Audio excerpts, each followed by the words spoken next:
What's your advice to Uber? What should they be focusing on? So if I were truly Uber, I'd focus on the freight business and the food delivery business. The food delivery business, just because you can do it with far less drivers, you can do many more orders. I think that they could actually create something really, really interesting and consistent there. I think that they should probably get out of the mobility space. I think the mobility space, yeah, they could probably sell their business to someone who wants to focus, for instance, solely in North America, solely in South America. They could actually break up their business and I think sell it for a decent amount of money to local operators who don't need to scale in the same way.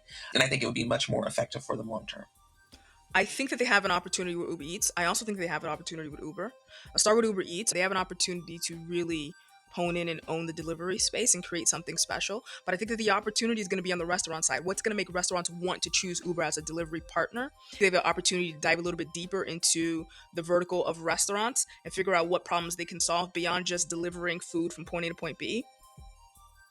I also think that they can do traveling better. They created a better experience about ordering a car, but they really tried to take what was a niche market and make it mass.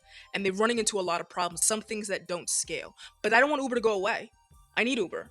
Uber does have a purpose. I think if they can figure out a way to keep it profitable or find something else that is more mass, then they can keep Uber as just a luxury good. I mean, it did start off as a black service. Uber Pool is struggling. There's a lot of parts of this model that are struggling. I think they need to disown some of those things. I do think they have an opportunity to do mass transit better.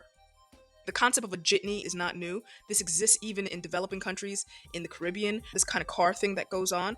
In places like Memphis, again, talking about how expensive it is to create a behavior. It was not a behavior in Memphis, Tennessee, where you're from, right? That's where you're from, right, B? In Memphis, Tennessee, to be ordering private cars. Of course, Uber's not going to work there. That is really expensive to create that new behavior. They do need better public transportation, something that is more reliable. You can iterate on that experience. I like to really know how far away that bus is, so I'm not just standing there in the rain, right? Things like that. Taking a current need that exists and making it better for the user to attain that adoption. And diving deeper into the user experience, because desirability is already there. Feasibility is an answered question. It's about viability. I think they need to focus on that. I do think they have an opportunity in mass transit. Uber should probably go back to being more of a niche product. And Uber Eats is an opportunity on the restaurant side to create deeper relationships there.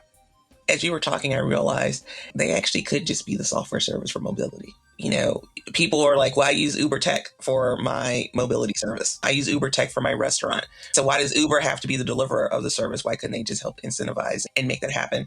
Because that's the most expensive part. They'd have to get their product development team.